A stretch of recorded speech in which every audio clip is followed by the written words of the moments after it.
Hello and welcome to another video. Rescue teams didn't arrive at the scene until the following morning. And even Sorry when about they that. arrived, there was nothing they could do to rescue those stuck under the upturned ship. 16 hours after La Jula capsized, she sank completely. Regrettably, just 64 out of La Jula's 1,863 passengers lived to tell the tale of Africa's I might deadliest as well shipwreck. try it. SS Eastland. In the years after the Titanic disaster, stricter laws were put in place to ensure greater protection for those traveling at sea. Plus, The I Federal got Seamen's Act, a for example, was passed in haircut. 1915 and required passenger vessels to hold more lifeboats. One such vessel was the SS Eastland, a 265-foot passenger ship known as the Speed Queen of the Great Lakes. But what she had in speed and style, she lacked in practicality, being top-heavy and unstable. Ironically, the Federal Seamen's Act only worsened the Eastland's stability. Despite being designed to carry 6 lifeboats, she now held 11, as Who well as am 37 I? life rafts and around 2,500 life jackets, most of I'm which were sorry. upper deck. Experts warned that adding extra weight to an already wobbly vessel would cause it to capsize, and predictably, their fears came true on the fateful morning of the 24th of July, 1915. I can't even see because of what's happening. Okay. Of an electron tube company on their way to a work picnic. At 6:41 a.m., while the vessel was still tied to the dock, it began listing to the starboard side. Panicked, the crew led water into the ship's ballast tanks to try and balance her out, and although righted, the Eastland soon began listing to the port side, eventually tipping down 25 degrees. Just minutes later, the vessel had completely rolled onto its side, and those on the upper decks were able to clamber over the starboard railing and walk across the hull to safety, while others were flung into the water. Those below deck were less fortunate. Some were injured by heavy furniture which slid across the tilted decks, others failed to escape the ship as water gushed in. Of the 2,500 on board, 844 passengers and crew sadly perished. Away from the shoreline, making the Eastland one of the cruelest shipwrecks in history. Who knew lifeboats could be so deadly? Yeah. White This Ship. is 800 why. years before the Eastland shipwreck, the White Ship, a vessel resembling a Viking longship, was setting sail across the English Channel, transporting English nobles from France to England. Thomas Fitzstephen, the ship's captain, offered his vessel to the King of England, Henry I, but he'd already made other arrangements. How the bloody hell? His entourage, including his heir, William Adelaide, to board the White Ship. Sorry if you hear something in the background. I have YouTube on. To overtake the King's ship. In fairness, the White Ship was fast and considered the best in its class, making the captain and crew extremely confident. Let me tell you, I tried the Bean Boozled jelly beans. I think I got the California Reaper, and my mouth was burning like fuck. Literally doing on YouTube. Not only was Adeline's passing a personal tragedy for the king, it also unleashed chaos in his kingdom. When Henry passed away 15 years later, the lack of a rightful heir led to a civil war as claimants tried to bully their way to power. Chroniclers of the time reveal that in addition to those lost in battle, thousands starved as a result of the unrest. And to think all that could have been avoided if some nobles didn't think they were playing Need for Speed. You know what else is irresponsible? Not hitting those like and subscribe buttons down below. Well, unless you're not interested in finding more historic videos just like this one. All done? Great. Now what shocking shipwreck have we got next? SS Central America. In the mid-19th century, the U.S. was gripped by gold fever. I got you, Kenji, I got you. Californian gold rush brought with it hopeful miners to the West Coast looking to pick up some precious metal. When it came to moving the shiny stuff, the transport of choice tended to be steamships. I got you, Kenji, I got you. 8-foot-long vessel SS Central America. On September 3rd, 1857, the sizable ship laden with over 9 tons of gold left the port of Panama, heading for New York. Okay, I'm switching this one, this one, this one to try. The wild 105-mile-per-hour winds and wicked waves tore her sails, and before long she started taking on water. Okay. By the 11th of September, the ship's boiler failed. Now, without power, the Central America was stationary and at the mercy of the storm. In a last-ditch attempt, the Kenji! heard and raised the vessel's U.S. flag upside down as a I got you. symbol of distress. I got you. Luckily, 2 ships were eventually spotted, and 153 of those Protect me! Ah.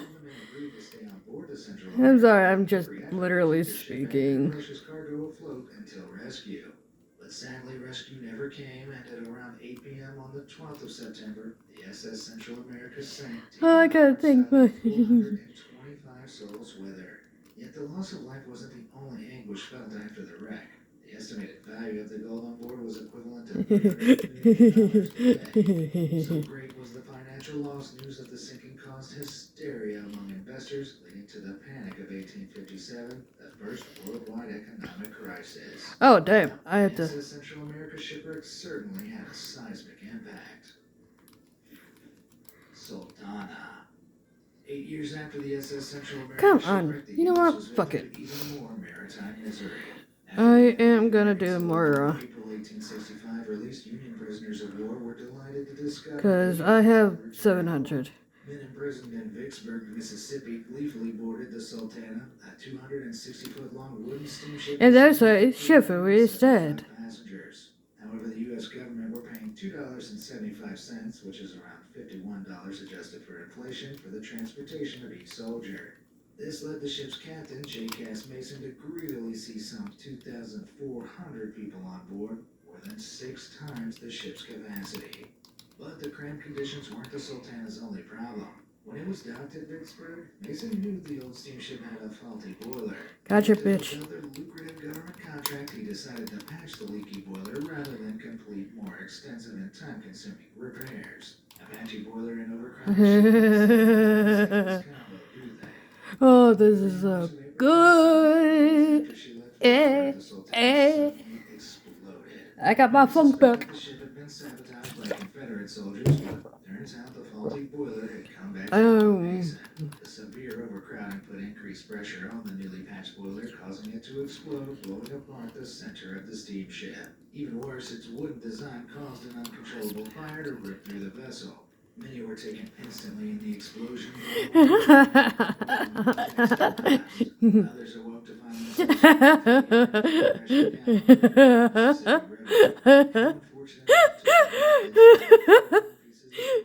Oh my god!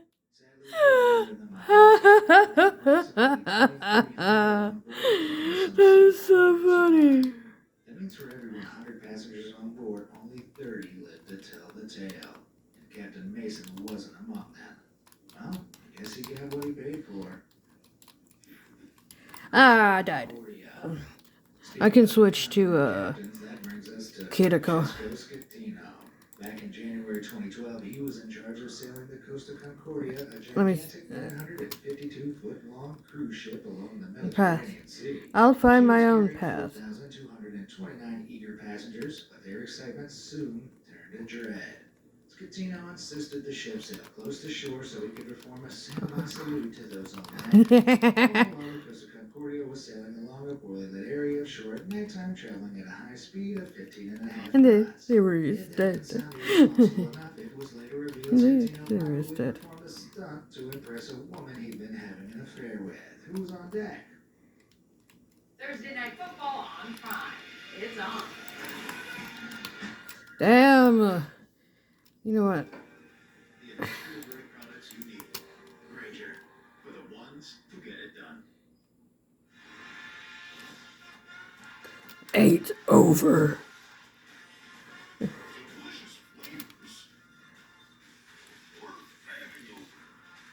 Yeah, right. It's me, your shit. Congrats on the second interview. What's that? It's in person? Uh-oh. Camera won't save you this time. Don't worry. You're gonna make a big first impression. And I mean, first you myself feathers on your face. Let me just... I've got no weakness. No. Since you're fired, many patch pimple patches gently absorb gum to leave clear looking skin in 6 to 8 hours. Pimple, meet your mighty patch. Surprise, surprise, the ship struck an underwater rock off the island, tearing a 174-foot gash in its port side below the waterline. As the Costa Concordia began taking on water, it listed on its starboard side, and it wasn't the first large cruiser to list on its side, but rarely have they toppled over due to such incompetence. You'd think at this point Scatino would try and make amends, but no, he didn't immediately alert the Italian Search and Rescue Authority about the accident and instead tried to downplay it. In the end, it took more than an Gotcha. impact for the crew to begin evacuating the ship. By this point, the Costa Concordia was already listing, yet Scatino was nowhere to be seen. Somehow he'd made it onto a lifeboat before everyone else made it off the ship. He argued that he somehow fell into the lifeboat due to the ship's listing. Yeah, right. After 6 grueling hours, the evacuation of the Costa Okay, I Concordia was am complete. not Yet by this gonna point, have the cruise ship was half pink. sunk. Shamefully, not everyone had made Well, it back to land. magenta. 32 people lost their lives in the Costa Concordia shipwreck. The avoidable atrocity led to a deserved 16-year prison sentence for Scatino, while the cruise line paid out $91 million in compensation to passengers and crew. For reference, that's close to 5 times the amount that White Star Line paid out for the Titanic. I'm drinking something. Costa Concordia, more like costly Concordia. Hey, tacos, which is actually good. SS Princess Alice. London's River Thames is synonymous with famous attractions like Big Ben, Tower Bridge, and the London Eye. But did you know about this river's little-known darker secret? Back in September 1876, passengers aboard the Princess Alice paddle steamer were traveling back up the Thames after a day out at Sheerness on the Kent coast. She was not going to plan until a cargo ship, the SS. Oh, we're having all fun here. We're having fun. As the two vessels got closer, panic ensued. The 890-ton Bywell Castle dwarfed the Princess Alice, and neither had the Let's see if I can change the health bar. the other in time. Yeah. Despite the efforts of the ship's captain, William Grinstead, to turn the okay. ship, Bywell Castle hit Princess Alice's center, ripping the vessel in two and sinking her within minutes. Although the river was only 1/3 of a mile wide, many of the passengers couldn't swim. To make matters worse, long, heavy dresses worn by women made it almost impossible for them to stay afloat. But what made this shipwreck so harrowing was the river water the victims plunged into, because the collision happened right next to London's sewage pumping stations. Twice a day, 90 million gallons of raw sewage I got you. pumped out into this section of the Thames. As it happened, the latest release occurred just an hour before the shipwreck. The water bubbled with raw detritus, leaving an unbearable stench. Protect me. 130 out of the 700 or so on board survived their horrific ordeal. Yet that number of survivors plummeted further as several of those who initially survived passed away days later due to complications from swallowing the putrid water. What a waste. More ways than one. The Essex. 58 years before the Princess Alice's dirty demise, a whaling ship known as the Essex was sailed along the Yeah, Pacific Peter. Ocean. The crew were after sperm whales valued for their blubber and waxy oil. On November 20th, 1820, George Pollard, captain of the ship, joined the whaling crew on whale boats as they hunted down the pond. Meanwhile, the rest of the crew remained on the Essex carrying out repairs. In the distance, they spied a huge sperm whale around 85 feet long just under the water's surface, facing directly towards the ship. Suddenly, the massive mammal headed straight for the Essex, smashing into the ship head-on. The crew barely had time to get to their feet when they spotted the whale again, this time swimming towards them at an even greater speed. The whale attacked again, crushing into the ship's bow before disappearing for good. But the damage was done.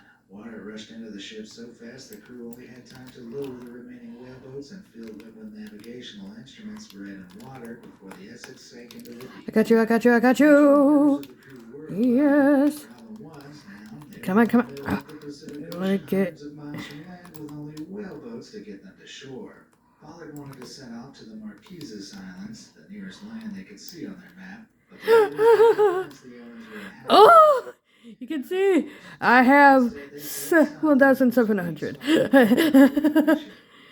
Months passed with no sign of hospitable land or ships. By this point, those who were still alive had finished their supplies, so they turned to the only food source they had, their shipmates. After around 3 months at sea, surviving on a diet of saltwater bread and, well, each other, 2 of the whaleboats were spotted by passing ships. In all, just 8 of the 20-man crew survived the months at sea, an experience that'd haunt them forever. While it may not have been the deadliest shipwreck of all time, the Essex certainly goes down as one of the grisliest. Safe to say those sailors didn't have a whale of a time. USS Indianapolis. In July 1945, towards the end of World War II, the USS Indianapolis, a heavy cruiser, set sail on a journey to Leyte Gulf in the very same Pacific waters the Essex sunk in. The 610-foot-long vessel had completed half of her voyage, carrying 1,195 sailors and Marines, when suddenly a blast ripped through the vessel.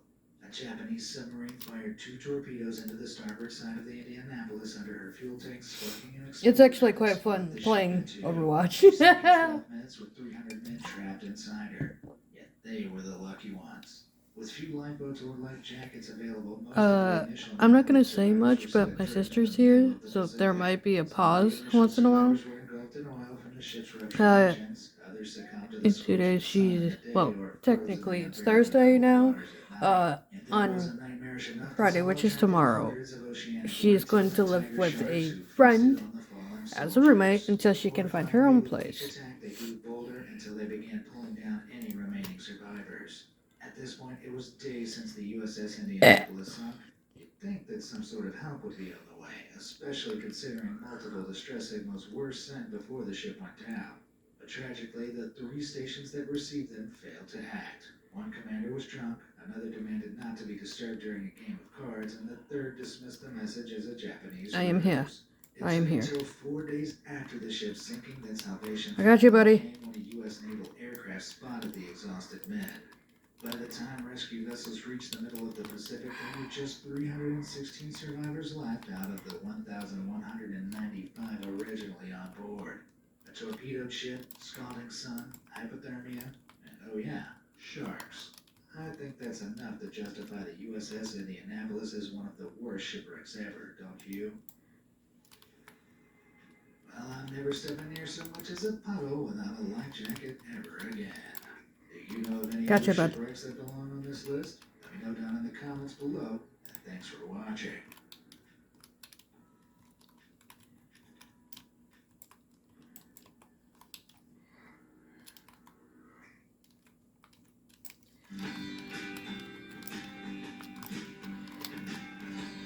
Temu, shop like a billionaire.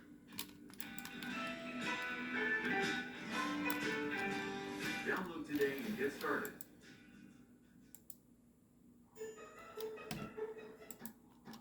I'm switching to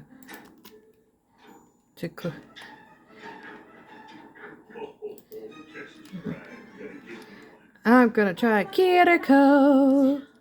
I have to get to. Can I hook the reindeer up to this dump trailer? Like Rudolph? Of course, Rudolph. Dancer, Prancer, Comic, Cupid, the whole heart. Absolutely. Can it hold a lot of presents? It's gotta be able to haul. Well, it has a payload capacity of about 11,270 pounds. And now the most important question, does it come in red? This is Texas Pride. Santa's not the only one that can make wishes come true. Oh, oh, oh. Give me one. Oh, oh, oh. Merry Christmas.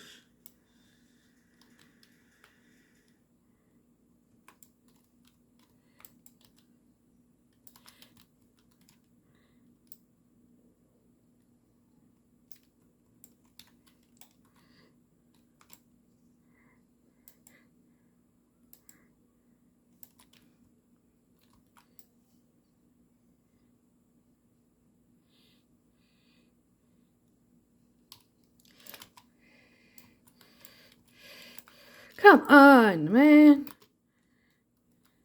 I'll be playing more of this after making this video for you guys.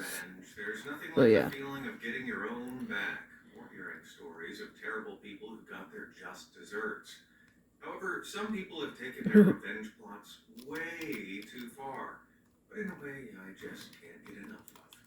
From cheaters who had their lives completely ruined to immortalizing the deed with tattoos, there are even more stories of people who conducted some nuclear-level revenge. There. I did my ult. Yay! On a high.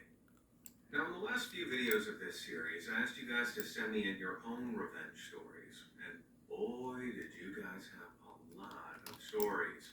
Well, they were all pretty good. A few were on another level, like this one that came from Tracy in the UK. Her husband, Gary, is employed at a local steelworks, and one of his workmates, who we'll call Derek, enjoyed playing pranks. Like, really enjoyed it. He'd super glue cups to tables, put hot sauce or salt in people's drinks while they weren't looking, fill their safety boots with mud, pretty juvenile stuff. But then one day, he lined the inside of Gary's safety helmet with glue.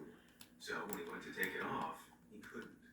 Eventually, Gary ended up having to cut his hair to get the helmet off, leaving him with no option but to shave. I'm getting up there in heels. I'm getting up there in heels. Gary thought long and hard about how to get Derek back, but there were only two things Derek really loved: pulling pranks and his motorbike. He loved that motorbike so much, it was his pride and joy, and he rode it to work every single day. And that's when Gary came up with an ingenious scheme. That Friday, he approached one of the site's crane operators, another man who's This is the familiar with let me pranks, get through this for you. Would he use the crane to pick up This will be Derek's the end.